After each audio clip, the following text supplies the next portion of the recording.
Hello, and welcome back to another episode, I guess, of the Primo Show. Tonight, I'm in my car because the folks are asleep, don't want to wake them up.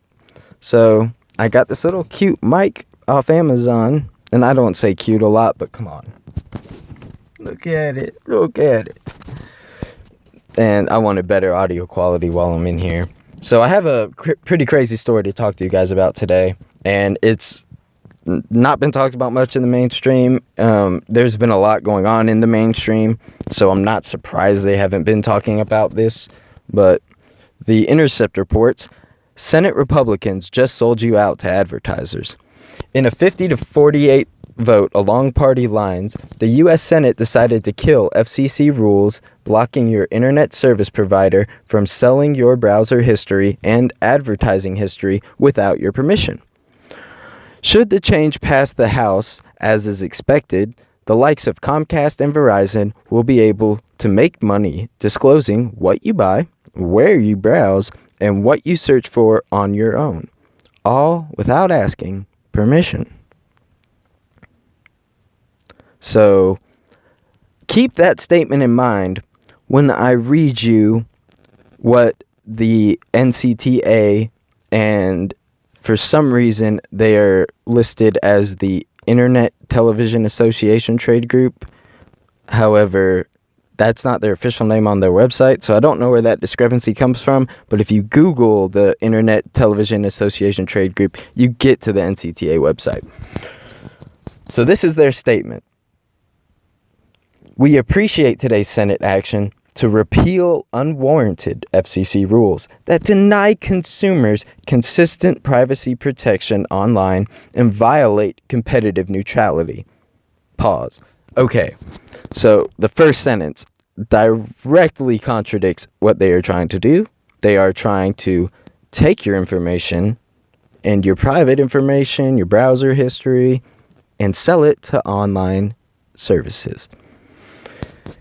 And they claim that the FCC rules were unwarranted and denied consumers consistent privacy. Are you serious? But that's only the start of it. They go on. Our industry remains committed to offering services that protect the privacy and security of the personal information of our customers.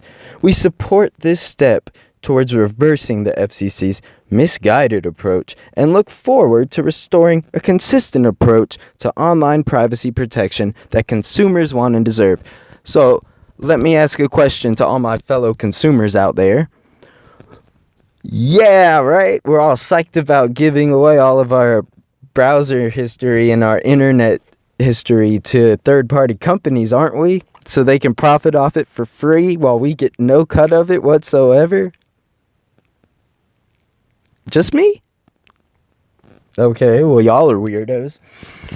So, the author of this article, Sam Biddle, writes here, it's unclear how the broadband industry could be committed to user privacy while backing regulations changing what would permit the sale of users' private data.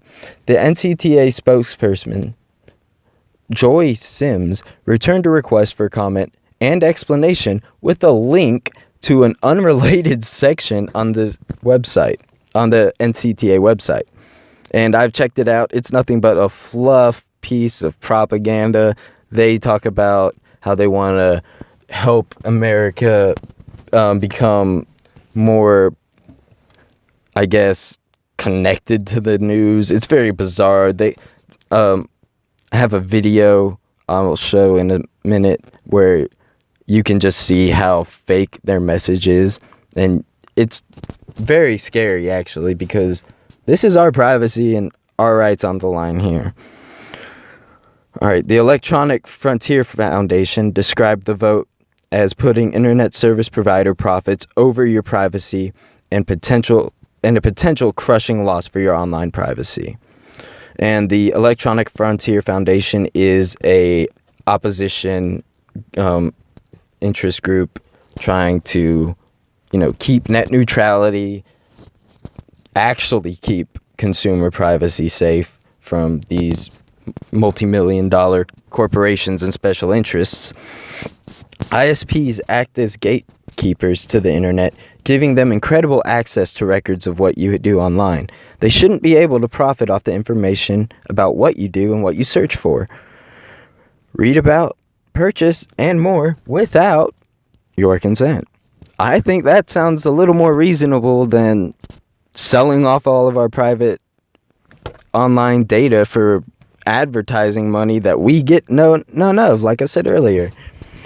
So the EFF further warned that without the FCC protections, ISPs would not only be able to hijack and commodify your browser history, not only be able to commodify your browser history, but hijack their customers' search queries and redirect them to places customers hadn't asked for, and inject ads into your traffic-based and online browsing history. Should Republicans succeed in dismantling the Obama-era rules through action sponsored by Senator Jeff Flake, the FCC would be barred from ever reestablishing consumer protections in the future. So, basically, it's over. And the reason I say that is because the NCTA is the biggest contributor to political candidates and to lobbying in the U.S. Point blank, period.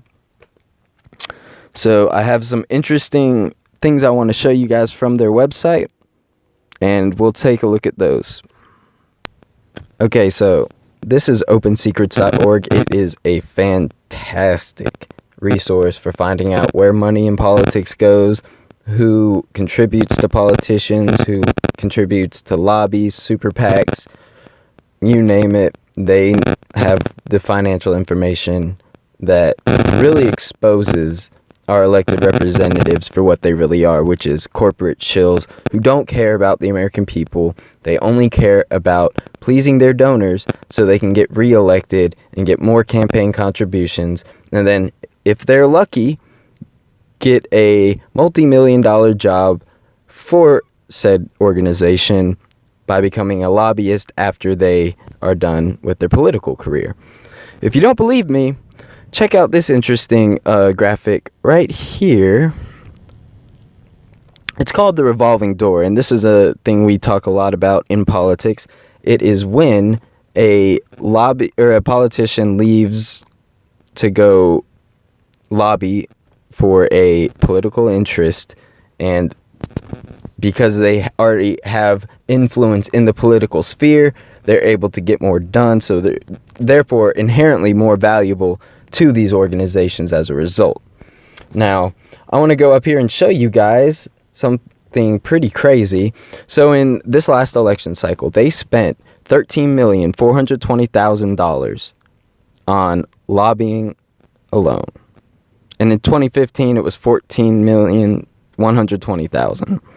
And we can make a safe assumption that the money in 2015 was still going towards this race, this 2016 presidential race.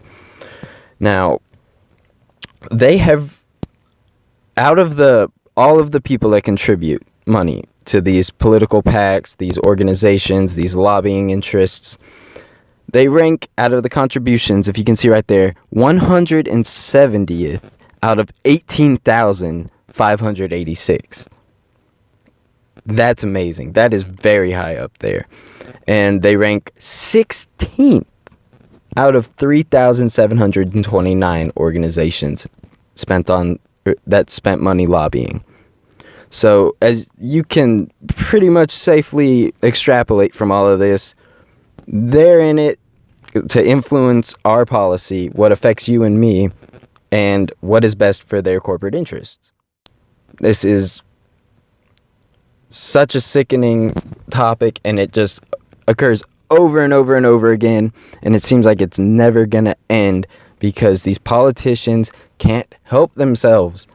We need to take the power back from these fuckheads and reestablish what is left of our democracy. I know we're not technically a democracy, but our votes don't matter. Our voice doesn't matter unless we all speak up, unless we all show that we're not going to take this shit anymore, and that we're not going to keep electing these corporate shills to office who are only gonna want to make wealth for themselves and for their donors. They don't give a fuck about you and me. And I get so damn angry sometimes and so riled up about money in politics because it is the number one issue. Any problem you can find in any systemic problem you find within our country, guarantee you can trace it back to money in politics. Overcrowded jail rates, private prison, labor unions, prison guard labor unions. We also have drug companies that would want to, keep marijuana illegal because we all know that it has obvious medical benefits. You can go onto YouTube and watch a video of a man with Parkinson's take a little swab of THC in his mouth and stop shaking completely, return to normal like that. You can go and watch little girls having seizures, get a drop of CBD oil, their seizures stop like that, and they don't come back. This is why we need to fight for our democracy. This is why we need to fight these oligarchs and these corporatist shills that have been put in office. If there's one thing I can't fucking stand, it's a liar and it's a crook. And all of our politicians have become those, with the exemption of a small few. Shouting out you, Bernie. Love you, man. And there's other good people. There's even a few, maybe one or two, principled Republicans like Rand Paul. The guy believes what he believes, but he's willing to meet you halfway to make things better for the American people because that's where his interests lie. Senator Elizabeth Warren, she's another good example. There's not a lot, but there are a few people who are fighting for us, and we need to support them, and we need to join together and refuse to keep buying into the same narrative, to keep voting for the same people and hoping for change. We're not going to get change until we change it ourselves. So do your research, do your homework, call your senator, call your congressman, write them, email them, go to their office. I don't give a fuck. Whatever it takes. Let them know that you're not willing to let this kind of shit happen. You don't want your privacy sold out to the highest bidder.